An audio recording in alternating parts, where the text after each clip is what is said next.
Hello everyone, कैसे हो तुम लोग। तो आज चलो शुरू करते हैं आज के क्लास को हम लोग। तो हमने जो कल किया था, जो वर्क एंड एनर्जी की जो थ्योरी करी थी, आज उसके हम लोग पीवाई क्यू क्वेश्चंस देखेंगे। पीवाई क्यू क्वेश्चंस करेंगे, 32 क्वेश्चन के आसपास है। और भी क्वेश्चन थे लेकिन तुम्हारे एनटीपीसी के लिए वो इतने इंपॉर्टेंट नहीं है, क्योंकि एनटीपीसी में ज्यादा क्वेश्चन आए भी नहीं है। ये एएलपी और ग्रुप डी वगैरह में ही आए हुए हैं क्वेश्चन, लेकिन तुम्हें कर लेना चाहिए। कुछ नहीं पता, लेवल सबके निकलते हैं, ऐसे लेवल भी, इसका भी लेवल जो है वो बढ़ सकता है।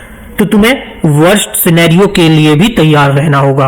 अगर उसने गलती से एक न्यूमेरिकल भी पूछ लिया और वो सिंपल बेसिक फॉर्मूले पे बेस्ड है, जैसे W equals to F into S या W इक्वल्स टू MGH वाले पे भी, तो तुम सीधे वैल्यू लगा के कर सकते हो, क्योंकि तुम्हारे इसमें मैथ्स भी आ रही है। मैथ्स तो तुम्हें आती होगी ना, तभी तो तुम एग्जाम दे रहे हो।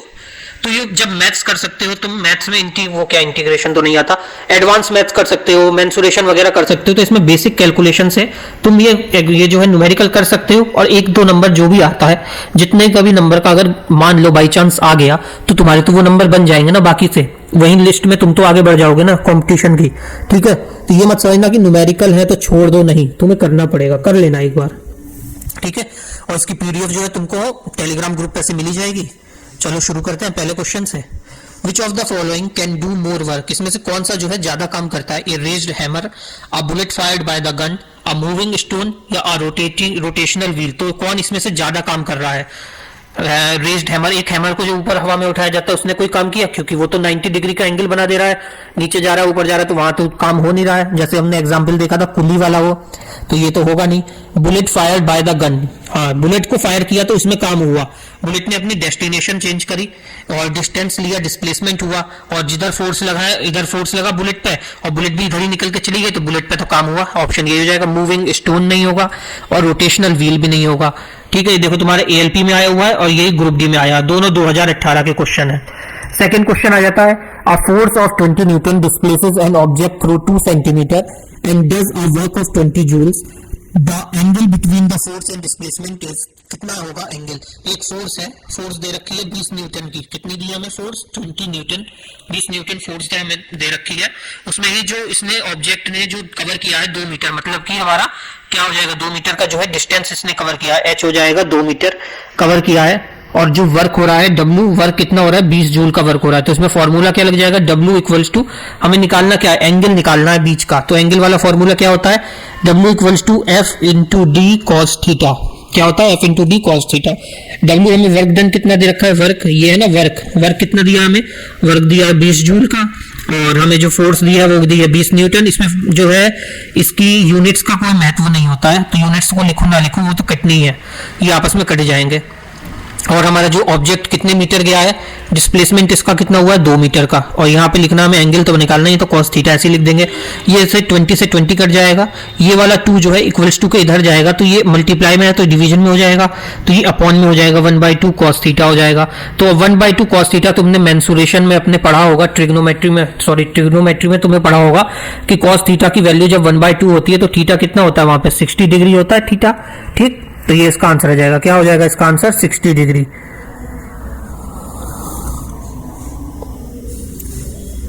सेकंड क्वेश्चन, थर्ड क्वेश्चन देखो, एक पोल्टर है, उसने 12 केजी जो है ऑब्जेक्ट को लिया, सरफेस से उठाया और अपने सर पे रखा। पोल्टर मतलब कि वो कुली हो गया, और उसने जो है 1.5 मीटर का डिस्टेंस जो है सफर किया, अपना ट्रेवल किया, जिसमें हमें जी दे रखा है इतना, तो उसका वर्क डन निकालना है कितना होगा।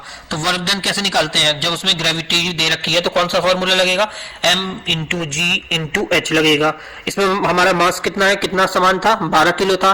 ग्रेविटी का कितना दिया है, ये 10 दे रखा है, कभी कभी 10 देगा, कहीं कहीं पे ये जो ग्रेविटेशनल फोर्स होगी वो 9.8 भी देगा। यहाँ 10 दिया है तो 10 लेंगे हम लोग, 10 हो गया। उसके बाद इसने जो उठा के कितनी दूरी पर इसने चला है, 1.5 मीटर इसने जो है कवर किया। आप सबकी मल्टीप्लाई कर दो, 12 गुणा 15 कितना होता है, 180 होता है। उसमें जीरो और बढ़ा दो तो 1800 हो गया, और पॉइंट के बाद एक वैल्यू है तो पॉइंट लगा दो, एक वैल्यू हटा दो तो कितना हो गया, 180 जूल इसका जो है आंसर आ जाएगा। कौन सा, ऑप्शन नंबर सी इसका जो है सही हो जाएगा। अगला क्वेश्चन आ जाता है, अगर एक एरोप्लेन ट्रेवल कर रहा है 4000 मीटर का डिस्टेंस और उसमें जो वर्क डन हो रहा है वो 20000 जूल हो रहा है, तो इसका फोर्स हमें निकालनी है। तो इसका फॉर्मूला क्या होता है, इसमें देखो मास नहीं दी, वो ग्रेविटी नहीं दी है, तो mgh नहीं लगेगा। इसमें हमें फोर्स निकालनी है, तो फोर्स वाला फॉर्मूला लगाएंगे, W equals to F into D, force into displacement. तो हमें वर्क कितना दे रखा है, वर्क डन ये दिया ना, वर्क डन कितना है, 2 के बाद 1 2 3 4 जीरो, और जो एरोप्लेन ने जो डिस्टेंस ट्रेवल किया वो कितना किया है उसने, ये फोर्स ऐसे लिखेंगे, डिस्टेंस ट्रेवल किया इसने 4000 मीटर, तो ये 3 जीरो से 3 जीरो कट जाएगा, 4 कम 4 4 पंजे 20, तो फोर्स कितना आ जाएगा यहाँ से, तुम्हारा फोर्स आ जाएगा तुम्हारा कितना, 5 न्यूटन। कितना आएगा फोर्स, 5 न्यूटन फोर्स आ जाएगा। देखो कितना इजी है, ग्रुप डी में आया है, एक सिंपल से बेसिक फॉर्मूले पे बेस्ड है, और ये सारे फॉर्मूले मैंने अपनी क्लास में कराए थे। तुमने अगर क्लास नहीं देखी है तो जाके क्लास देखना, तुम्हें उसमें पूरा मिल जाएगा डिटेल, पूरा सॉल्यूशन मतलब एक्सप्लेनेशन कर रखा है मैंने, ठीक है। अगर जो सीधे क्वेश्चन की सीरीज को देखने आ गया है, गलती से पहुंच गया इधर, तो क्लास को, प्रीवियस क्लास को भी जाके देख लेना। इसको करने के बाद यहाँ तक न्यूमेरिकल है, तुम फॉर्मूला रख के कर लोगे, बाद में उसकी क्लास को देख लोगे, तुम्हें क्लियर हो जाएगा।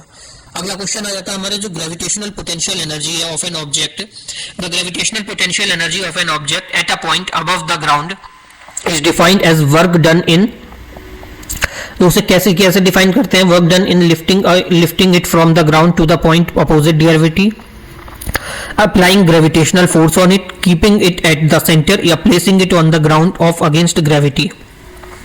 कौन सा हो जाएगा इसमें सही, इसमें हो जाएगा lifting it from the ground to the point opposite gravity. समझे, जो ग्रेविटेशनल पोटेंशियल एनर्जी होती है, ग्रेविटेशनल एनर्जी भी हमने अपने उसमें पढ़ाई थी, पोटेंशियल एनर्जी के 2 टाइप होते हैं, एक तो ग्रेविटेशनल होती है, दूसरी कौन सी होती है, इलास्टिक होती है। लास्ट क्लास में पूरा डिटेल में इसकी डेफिनेशन और एग्जाम्पल सहित सब दिखवाया था मैंने। Gravitational potential energy of an object at a point above the ground is defined as the work done in lifting it up from the ground to the point opposite the gravity। समझे, ये सब करा रखा है। The work done to increase the speed, work done कितना होता है, एक इंक्रीज करते हैं स्पीड 5 मीटर से 10 मीटर कार की, ऑफ कार कितने ग्राम की है, 800 किलोग्राम की है, उसमें कितना वर्क डन होगा। तो इसका फॉर्मूला कौन सा लग जाएगा, इसमें जो है स्पीड जो है ये देखो 5 से 10 हुई है, मतलब कि चेंज हो रही है, मतलब कि काइनेटिक एनर्जी का फॉर्मूला लगेगा, इसमें काइनेटिक एनर्जी जो है चेंज हो रही है। तो काइनेटिक एनर्जी चेंज हो रही है, तो फॉर्मूला क्या था इसका, हाफ mv स्क्वायर, तो इसमें m एक तो दो मतलब अलग अलग स्पीड दी है, तो इसके अंदर लग जाएगा half m 2 square v2 minus v1 का स्क्वायर लगेगा, इसमें हाफ यहाँ ले लेंगे। मास हमारा कितना दे रखा है, 800 दे रखा है, v2 है 10 का स्क्वायर माइनस यहाँ 5 का स्क्वायर, कितना होता है 10 का स्क्वायर हो गया 100 माइनस 25, कितना बचा यहाँ से 75 बचा ये, और 800 का ये कट गया, ये हो गया 2 एकम 2 2 चौके 8, 400 ये हो गया, 400 यहाँ से आ गया और 75 यहाँ से हो गया, 75 गुणा 2 होता है 150, और 150 कितना हो जाता है 30,000 केल्विन, 30,000 जूल, कितना हो जाएगा 3000, ये हो जाएगा हमारा 30,000 जूल। ठीक है, अगला क्वेश्चन आ जाता है तुम्हारा, एन ऑब्जेक्ट, क्या अगला question, an object of 1 kg is dropped to the ground from a height of 30 metre, 30 metre height से फेंका जाता है एक ऑब्जेक्ट ग्राउंड में 1 किलो का, तो उस पर वर्क डन कितना होगा, अगर उस पर ग्रेविटी जी जो हमें दे रखा है वो 10 मीटर पर सेकंड स्क्वायर दिया है। और इसमें फॉर्मूला कौन सा लगेगा, यहाँ देखो फिर जी दे दिया है, हमें क्या निकालना है, ये भी हमने अपनी क्लास में पढ़ा था कि एक ऑब्जेक्ट को ऊपर फेंका जाता है तो उसमें काइनेटिक एनर्जी होती है, जब वो एक पॉइंट पर पहुंच जाता है उसके बाद जब नीचे गिरने लगता है तो वो काइनेटिक एनर्जी किस में चेंज हो जाती है, पोटेंशियल एनर्जी में चेंज हो जाती है।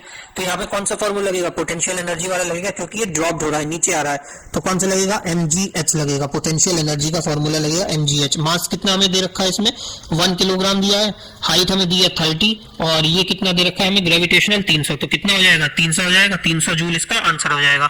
अगला क्वेश्चन देखो, अगला क्वेश्चन क्या कह रहा है, a person pick up 20 kg of goods at 2 metre above the ground and keep it on his head, work done by the person. एक आदमी ने 20 किलो का बोझा उठाया, अपने सर पे रखा, 2 मीटर तक ग्राउंड पे चला तो उसने कितना वर्क डन जो है करा, अब बताओ कितना उसने काम करा है। इसने क्या क्या दे रखा है, हमें मास दे रखा है, हाइट वो दे रखा है, क्या डिस्टेंस दे रखा है, तो इसमें कौन सा फॉर्मूला लगेगा तुम्हारा, ये हो जाएगा W इक्वल्स टू mgh, कितना कौन सा फॉर्मूला लगेगा, W इक्वल्स टू mgh, मतलब ये 20 kg यहाँ से ग्रेविटेशनल फोर्स को 10 ले लेंगे और 2 ही हो जाएगा, 2 दूनी 4, ये हो जाएगा 400 जूल, कितना होगा 400 जूल। क्यों, क्योंकि सामान को ऊपर उठाया, ग्रेविटेशनल फोर्स के अपोजिट उठाया है, तो इसमें ग्रेविटी कितनी ले लेंगे 10 ले लेंगे। An object of 1 kg raised 10 meter above the ground surface and work done by the gravitational force 9.8। देखो इसमें g जो है, लास्ट वाले क्वेश्चन में हमने 10 लिया था क्योंकि इसमें कुछ कहा नहीं था, दिया नहीं था ऐसा। इस क्वेश्चन में इसने दे रखा है कि ग्रेविटेशनल फोर्स को जो हमें लेना है वो 9.8 लेना है g को, तो इसमें फॉर्मूला लगा देंगे mgh वाला, m हो जाएगा 1 kg और ये हो जाएगा 10 मीटर और यहाँ पे हो जाएगा 9.8 मीटर। तो इसका क्या आ जाएगा, ये इसमें मल्टीप्लाई होगी तो 980 हो जाएगा, लेकिन पॉइंट के बाद एक जीरो है तो यहाँ से हट के कितना बन जाएगा, 98 जूल बन जाएगा। कितना बन जाएगा, 98 जूल। ये कब आया तुम्हारे ग्रुप डी में आया हुआ है 2018 में, शिफ्ट 3। ये देखो प्रीवियस वाले भी सब ग्रुप डी में आए हुए क्वेश्चन हैं। एक आदमी ने 20 केजी का ऑब्जेक्ट को उठाया सरफेस पे अर्थ को, अपने 2 मीटर जो है आगे चला। ये भी सेम वैसा ही क्वेश्चन है। इसका आंसर क्या आ जाएगा ये तुम लोग करके बताना, ठीक। वैसे इसका आंसर हो जाएगा 400, ठीक है। अगला क्वेश्चन क्या आता है, when an object move 1 metre distance by 1 newton force on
when the force exerted on an object then the work done will be zero and if the displacement, तो क्या होता है इसमें, जो फोर्स लगाई जा रही है किसी ऑब्जेक्ट के ऊपर तो उसमें वर्क डन क्या हो रहा है, वर्क डन तो जीरो है लेकिन उसका डिस्प्लेसमेंट कितना होगा। तो डिस्प्लेसमेंट निकालने के लिए हमें क्या बताया था मैंने, अगर डिस्प्लेसमेंट किसी ऑब्जेक्ट का जीरो है तो उसका वर्क डन कितना होगा, वर्क डन भी उसका जो है जीरो ही रहेगा। और ऐसे देखो जैसे W equals to F into D दे रखा है हमें, अगर उसने डिस्टेंस ही जीरो कर रहा है तो ये फोर्स जो भी हो उसमें जीरो की मल्टीप्लाई होगी तो वो तो आएगा जीरो ही, तो वर्क डन कितना हो जाएगा, जीरो ही हो जाएगा ना, तो इसलिए जीरो होगा। अगला क्वेश्चन देखो, एक लड़का है उसने रेस कर रखा है एक बॉक्स को जिसका वेट 120 न्यूटन है 2 मीटर की हाइट तक, तो उसके द्वारा वर्क डन कितना होगा। तो इसमें फॉर्मूला कौन सा लग जाएगा, जब उसने एक हाइट तक ऊपर उठाया है तो उस पर ग्रेविटी तो लग रही है, जब ग्रेविटी लग रही है तो उस पर जो है mgh का फॉर्मूला लगेगा, g तो आ जाएगा ऑटोमेटिकली जब उसने सामान को ऊपर उठा रखा है, ठीक। तो 120 न्यूटन यहां से आ जाएगा, जी की वैल्यू हम लोग कितनी मान लेंगे, यहां से जी की वैल्यू मान लो तुम लोग कितनी मानोगे, mg, जी की वैल्यू इतनी हो जाएगी, ये mg की वैल्यू हो जाएगी 120 न्यूटन और साथ में हो जाएगा तुम्हारा 12 गुणा 240 जूल, कितना हो जाएगा 240 जूल। इसका आंसर हो जाएगा, ALP का क्वेश्चन है 2018 का। इसमें जो है हम लोग mg की वैल्यू जो है वो 120 न्यूटन मानेंगे, mg की वैल्यू कितनी होगी 120 न्यूटन हो जाएगी और साथ में हमें जो हाइट दे रखी है 2 दे रखी है तो उसकी मल्टीप्लाई हो जाएगी। Capacity of doing work is known as, capacity of doing work क्या होती है, एनर्जी होती है। ये हमने करा था ना, रेट ऑफ डूइंग वर्क जो था वो पावर था, प्रेशर है नहीं इसमें, फोर्स होता नहीं है इसका। जो कैपेसिटी होती है किसी चीज को डोनेट करने की कि तुम्हारे अंदर कितनी कैपेसिटी, तो भाई एनर्जी से तो पता चलती है। और ये वर्क और एनर्जी जो होती है दोनों की, वर्क इसकी एनर्जी और वर्क दोनों की जो SI यूनिट होती है वो दोनों की सेम होती है। क्या होती है दोनों की SI यूनिट, जूल होती है, जिसको J से रिप्रेजेंट किया जाता है। और वर्क और एनर्जी दोनों कैसा होता है, ये दोनों ही स्केलर क्वांटिटी का होता है। मतलब स्केलर क्वांटिटी से क्या, स्केलर क्वांटिटी से क्या मतलब, जिसमें सिर्फ मैग्नीट्यूड होता है, डायरेक्शन नहीं होती है, मैग्नीट्यूड होता है डायरेक्शन नहीं होती है, ठीक। अगला क्वेश्चन आता है तुम्हारा, if the value of work is positive, अगर जो वर्क है उसकी वैल्यू पॉजिटिव है तो उस पर काइनेटिक एनर्जी जो होगी वो कैसी होगी? वो काइनेटिक एनर्जी बढ़ेगी, घटेगी, जीरो होगी, या जितनी थी उतनी ही रहेगी? तो जब कोई काम हो रहा है उस पर पॉजिटिव है, वर्क जो हो रहा है वो पॉजिटिव है, तो उसकी काइनेटिक एनर्जी कैसी होगी? काइनेटिक एनर्जी तो उस पर बढ़ेगी ना, गिरेगी क्यों? अगर नेगेटिव होता तो उस पर जो है काइनेटिक एनर्जी कम हो जाती, नीचे कम होती। ऐसे ही अगला क्वेश्चन देखो तुम्हारा, ये कब आता है? ये देखो ग्रुप डी का क्वेश्चन है तुम्हारे, ये एएलपी का क्वेश्चन है तुम्हारे। अगला क्वेश्चन है, ये देखो ग्रुप डी का, ये है दोबारा से, which of the following position do no work, कौन सी पोजीशन है जिसमें कोई कार्य नहीं हो रहा है? Kapil standing with a weight of 10 kg on his shoulder, Sachin walk 4 metre, इसमें तो काम हो रहा है। Porter carries weight from a bus to car, इसमें भी काम हो रहा है। Arun play cricket on the field, इसमें भी काम हो रहा है, इसमें भी काम हो रहा है। एक लौटा यही है जिसमें कोई काम नहीं हो रहा है, कपिल जो है चुपचाप स्टैंड कर रखा है, खड़ा हुआ है वेट लेकर 10 kg का, तो उसमें क्या काम कर रहा है? फिजिक्स के अकॉर्डिंग तो कोई काम नहीं कर रहा है। हाँ, ऐसे जो है वो एग्जॉस्ट होगा, थकान होगी उसे, लेकिन फिजिक्स कहेगी कि तुमने बेटा कोई काम नहीं किया, चुपचाप सामान लेके खड़े थे आलसी पने में, कुछ काम धाम नहीं किया, जहां दोबारा से तुम्हें आज की दिहाड़ी नहीं मिलेगी। क्योंकि इसमें डिस्प्लेसमेंट तो तुम्हारा जीरो हो गया है, तो वर्क डन भी कैसा हो जाएगा? जीरो हो जाएगा। जब डिस्प्लेसमेंट ही जीरो हो जाएगा तो वर्क डन क्या होगा? जीरो होगा। अभी हमने पहले क्वेश्चन किया था ना, W equals to F into D, यहाँ डिस्प्लेसमेंट ही जीरो हो गया, तो फोर्स जो भी हो इसने कर रखा है, फोर्स जो भी होगी वो जीरो हो जाएगी, जीरो की मल्टीप्लाई होने से, तो उसका वर्क डन क्या हो जाएगा? वर्क डन भी तो उसका जीरो हो जाएगा। ठीक, work done by the force is positive, work done जब फोर्स की पॉजिटिव होती है, कब होती है? जब डिस्प्लेसमेंट अकर होता है इन the direction of force, displacement perpendicular होता है, जब कोई डिस्प्लेसमेंट ना हो या अपोजिट डायरेक्शन में डिस्प्लेसमेंट होता है, तो इसका क्या हो जाएगा? पॉजिटिव फोर्स कब रहती है? हमने तीनों एग्जाम्पल से किए थे, पूरा फिगर बना के मैंने फिगर तक लगा रखे थे तीनों के उसमें। तो पॉजिटिव वर्क डन कब होता है? जब वो उसकी डायरेक्शन में होता है, तो वो पॉजिटिव होता है। नेगेटिव कब होता है? नेगेटिव होता है जब उसकी अपोजिट डायरेक्शन में होता है, अपोजिट डायरेक्शन में। और जीरो कब होता है? जब उसकी परपेंडिकुलर डायरेक्शन में होता है, 90 डिग्री की परपेंडिकुलर डायरेक्शन में होता है, तब वो जो है 0 डिग्री हो जाता है। Which of the following activity can be said to have work done, कौन सी एक्टिविटी से जो पता चलता है कि काम हो रहा है? हर्ष इज रीडिंग अ बुक, इसमें कोई काम हो रहा है, बुक रीड कर रहा है। इसका मैंने शुरुआत में कल की क्लास में बताया था कि एक XYZ नाम की लड़की है, नोट्स बना रही है, सब PDF पढ़ रही है, उसने कोई काम नहीं किया है, पूरा याद करो। अगर याद नहीं है तो पिछली क्लास को जाके देखो। सेकंड का ऑप्शन क्या है? Pinky is walking on a flat road with a book on her head, ये तो यहां तक अगर रहता तो काम हो जाता है। एक फ्लैट रोड पे पिंकी चल रही, बस उसने यहाँ जो कह दिया बुक उसके सर पे रखी हुई है, तो उसका कोई काम नहीं किया, क्योंकि उन्होंने 90 डिग्री का एंगल बना दिया। यहाँ पे बुक उसके सर पे रखी हुई है, ये ऐसे, और वो ऐसे चल के जा रही है, 90 डिग्री का एंगल हो गया, cos 90 जीरो होता है, बात खत्म हो गई यहीं पे। Shruti is sitting on the chair, Shruti chair पे बैठी है, तो वैसे ही कोई काम नहीं कर रही, आलसी है Shruti. Khushi is pushing the wall of the house but fail to do so, अगर उसने दीवार पुश कर ली होती तो कुछ फायदा भी होता, लेकिन उसने दीवार को हिला ही नहीं पाई, तो खुशी का खुशी नहीं रही, खुशी दुखी में बदल गई है, इसीलिए खुशी को भी मिलते हैं 0 मार्क्स। और ये हो गया अद्भुत, एक भी आंसर इसमें से नहीं लगा। और ये तुम्हारे ग्रुप डी में आया था, इसका क्या हो जाएगा? नोटा हो जाएगा, NOTA, none of these above. A porter lift 500 newton up to a distance of 100 metre, तो उसमें कितना वर्क डन उसने किया? एक पोर्टर है, उसने 500 न्यूटन का वेट उठा के 100 मीटर तक गया, तो उसने कितना वर्क डन करा? ये लिखेंगे W equals to F into D cos theta लेंगे यहाँ पे। तो इसने लिफ्ट कितना किया है? 500 न्यूटन, डिस्टेंस कितना गया है? 1000 मीटर। लेकिन इसने क्या किया आगे? ये कैसे जा रहा है? लिफ्ट करके जा रहा है, ऊपर रख के, ये ऐसे बनाया, ये यहाँ से बनाया, तो cos थीटा की वैल्यू कितनी हो गई? 90 डिग्री। और cos 90 कितना होता है? 0, तो यहाँ से कितना आ जाएगा? 0 न्यूटन। ये कहाँ से लग गया? कितना होगा इसका आंसर? 0 न्यूटन। कब आया? ग्रुप डी के एग्जाम में 2018 में। In which of the following work is not done, which of, इसमें से किसमें जो है काम नहीं हो रहा? Engine is pulling a train, वो तो काम हो रहा है, इंजन पुल कर रहा है ट्रेन को। Suman is swimming in a pool, Suman swimming pool में चल रही है, डिस्प्लेसमेंट हो रहा है, तैर रही है। तो a donkey put a weight on his back, एक डंकी ने अपने पीठ पर वेट रख रखा है, यही है जिसमें काम नहीं हो रहा। ऑप्शन नंबर सेकंड, 90 डिग्री का एंगल बना रहा है परपेंडिकुलर।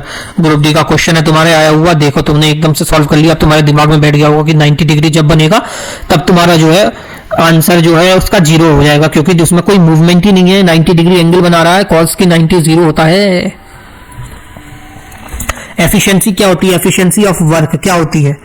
एनर्जी होती है, वेलोसिटी होती है, फोर्स होती है, स्पीड होती है। क्या होती है? एफिशिएंसी ऑफ वर्क एनर्जी होती है। अभी हमने देखी थी ना capacity of work, capacity of work भी एनर्जी थी, इसमें भी जो है एनर्जी, एफिशिएंसी और कैपेसिटी दोनों ही जो है क्षमता की बात कर रहा है, तो एनर्जी से ही पता चलता है, एनर्जी होती है इसका। अगला question, if the work done is zero the angle between, दो कितना आसान क्वेश्चन है, 90 डिग्री। इतनी बार तब से बता बता के थक चुका हूं। जब वर्क डन जीरो है तो कितने का एंगल बन रहा है, 90 डिग्री का। और जीरो कब था, जब परपेंडिकुलर हो रहा था। ग्रुप डी में आया हुआ है तुम्हारा 2018 में, 8 तारीख को भी आया और 17 तारीख को भी आया। अगला क्वेश्चन है, 20 newton force is acting on a body, body move 4 metre in the direction of the applied force, then the work done कैसे होगा। एक इंसान ने जो है एक 20 न्यूटन का फोर्स जो है किसी बॉडी पे ऊपर लग रहा है, तो बॉडी जो है 4 मीटर का डिस्टेंस कवर कर रही है, तो उसका द्वारा किया गया वर्क डन जो है कितना होगा। तो कितना वर्क डन होगा, इसमें हो जाएगा W equals to F into D cos theta. कितना होगा, फॉर्मूला हो जाएगा W equals to F into D cos theta. Force हमें कितनी है, 20 न्यूटन दे रखी है। ये उसने बॉडी जो मूव करी है कितनी, 4 मीटर करी है। इसमें इसके बाद यहाँ पे लिखेंगे कॉस थीटा का एंगल, कितना हो जाएगा, 4 2 8, 80 न्यूटन मीटर फोर्स जो है इसने जो है कवर किया है। कितना, 80 न्यूटन जूल्स। न्यूटन मीटर को क्या लिख सकते हैं हम, जूल भी तो लिखते हैं, कल की क्लास में बताया था, जिसने देखी होगी उसे पता होगा। अगर तुम लोग सोचते हो बीच में हंसी मजाक नहीं होता, तो बेटा ये रिकॉर्डेड क्लास है। रिकॉर्डेड क्लास का बेनिफिट यही है कि तुम्हें फालतू की बकवास और बकचोदी नहीं मिलेगी, इसमें सिंपल क्लास रहेगी। उसको अगर तुम्हें स्पीड मेरी स्लो लग रही है तो तेज करके देखो, तेज लग रही है तो थोड़ी सी कम कर लो और पूरा कर लो। जो सीरियस एस्पिरेंट होगा वही बढ़ेगा, जिसे बैठ के बाबू शो ना करना, कमेंट सेक्शन में बकैती काटनी है, वो तो यहाँ आएगा भी नहीं झांकने। और जो यहाँ पे रहेगा उसका सिलेक्शन तो होगा ही, क्योंकि यहाँ पे सिर्फ पढ़ाई हो रही है, फालतू बकैती नहीं हो रही है। इसमें भी बताने में 2 मिनट की बकैती हो गई। देखो, work present if there is, work जो है प्रेजेंट होता है अगर उसमें क्या हो, एनर्जी, फोर्स, फ्रिक्शन या पावर। वर्क होगा तो फोर्स होनी चाहिए ना, W equals to F into D के से ये सब फॉर्मूला हो गया था, अभी हमने पढ़ ही लिया। If the displacement is horizontal, अगर डिस्प्लेसमेंट हॉरिजॉन्टल है तो the applied force then the work done कैसा होगा, वर्क डन कैसा होगा अगर हॉरिजॉन्टली लग रहा है, मतलब कि ऐसे, ये हॉरिजॉन्टल होता है और ये वाला जो होता है ये वर्टिकल होता है, और ये ऐसे जो होता है ये हॉरिजॉन्टल होता है। अगर वर्क डन, अगर डिस्प्लेसमेंट हॉरिजॉन्टल है तो अप्लाइड फोर्स पे, तो वर्क डन कैसा होगा, जब हॉरिजॉन्टल रहता है तो वर्क डन कैसा होता है, पॉजिटिव होता है, और जब इधर अपोजिट डायरेक्शन में होता है तो ये निगेटिव होता है, और जब ये ऐसे रहता है तो वर्क डन कितना होता है, 0 होता है। अगला क्वेश्चन आता है, विच ऑफ द फॉलोइंग, ये कब का आया था, देखो ग्रुप डी का ये तुम्हारा। अगला क्वेश्चन देखो कितनी बार आया ग्रुप डी के एग्जाम में, 2018 में 3 तारीख को आया, 9 तारीख को आया। देखो अलग अलग शिफ्ट में बार बार पूछ लिया। विच of the following work done does not depend on, work done जो है किस पे डिपेंड नहीं करता है, अप्लाइड फोर्स पे, मास ऑफ ऑब्जेक्ट, डिस्प्लेसमेंट या angle of force into displacement. Applied force पे तो करता है, तभी हमने क्वेश्चनों में देखा अप्लाइड फोर्स दे रखी थी, डिस्प्लेसमेंट भी दे रखा था हमें, एंगल भी दे रखा है फोर्स और डिस्प्लेसमेंट का, W equals to F into D cos theta वाला कौन सा हो जाएगा, मास ऑफ द ऑब्जेक्ट पे जो है ये डिपेंड नहीं करता। अगला क्वेश्चन आ जाता है तुम्हारा, वर्क नोन एज, वर्क को कैसे डिफाइन करते हैं, W equals to F into D, force into displacement, W equals to force into displacement, force into displacement. अगला क्वेश्चन आ जाता है, if force F equals to 0 तो वर्क डन कितना होगा, ये भी हमने देखा है बहुत बार, जब फोर्स 0 हो जा रही है तो वर्क डन भी जो है 0 हो जाएगा, क्योंकि डिस्टेंस का कोई काम नहीं आएगा। क्योंकि मित्रों समझो कि 0 डिग्री का 0 का किसी से मल्टीप्लाई होता है तो वो दूसरे को भी 0 बना देता है, स्वयं तो वो 0 रहता ही है, समझ गए। तो वर्क डन भी यहाँ पे कितना हो जाएगा, 0 डिग्री हो जाएगा। अगला क्वेश्चन आता है, the product of force and displacement is called, force और डिस्प्लेसमेंट के जो होता है F इंटू डी, उसको क्या कहा जाता है, वर्क कहा जाता है। W equals to F into D या F इंटू एस डिस्प्लेसमेंट होता है, उसको क्या कहा जाता है, वर्क कहा जाता है, वर्क कहा जाता है। The work is product of, work किसका प्रोडक्ट है, फोर्स इंटू डिस्प्लेसमेंट का, force and displacement of an object toward the direction of force. ये भी हो गया ग्रुप डी का क्वेश्चन है, देखो बार बार रिपीट हो रहा है और तुम्हारे दिमाग में बैठा दे रहा हूँ मैं, मुझे पता है तुम्हें ये भी बात पता है। अगला क्वेश्चन देखो, लास्ट क्वेश्चन है बच्चा, if a stationary force applied on an object, the object moved in the direction of force and is expressed as a result of force and displacement is called, उसको क्या कहा जाता है, उसको कहा जाएगा, अगर एक स्टेशनरी फोर्स है वो अप्लाइड हो रही है किसी ऑब्जेक्ट के ऊपर और ऑब्जेक्ट जो है मूव कर रहा है उसी डायरेक्शन में जिस डायरेक्शन में फोर्स अप्लाई हुई है, तो उसको क्या कहा जाता है, वर्क डन। कल की डेफिनेशन में पढ़ाया था, जिसने पढ़ा होगा उसे पता होगा, और जिसने नहीं किया वो बैठ के फिर वो देखो, नहीं तो प्रीवियस क्लास को जाके करो, पहले ही बताया था डेफिनेशन में। ये एक ऑब्जेक्ट रखा हुआ है यहाँ पे, इस पे इसने फोर्स लगाई है, फोर्स लगाई है राइट साइड में, अगर ऑब्जेक्ट भी खिसक के जा रहा है राइट साइड में तो वर्क जो है काम हो रहा है, वर्क डन हो रहा है पॉजिटिव। और अगर इधर फोर्स लगा रहा है और सामान खिसक के पीछे जा रहा है, ढलान पे है, और इसने फोर्स इधर लगाई, सामान पीछे जा रहा है, तो निगेटिव होगा। तो यहाँ पे क्या हो जाएगा, वर्क डन हो जाएगा। और यहाँ तुम्हारी क्लास खत्म होती है। अब अविश्वसनीय तरीके से क्वेश्चनों को पोस्टमार्टम करके फेंक दिया सालों को साइड में, बिल्कुल। थैंक यू, तुमने अगर यहाँ तक देखा है तो वीडियो को लाइक करना, चैनल को सब्सक्राइब कर लेना, टेलीग्राम पे से इसकी पीडीएफ मिल जाएगी, डाउनलोड कर लेना, फॉलो तो कर ही लेना, नहीं तो माता रानी श्राप देगी तुम्हें सालों। ठीक है।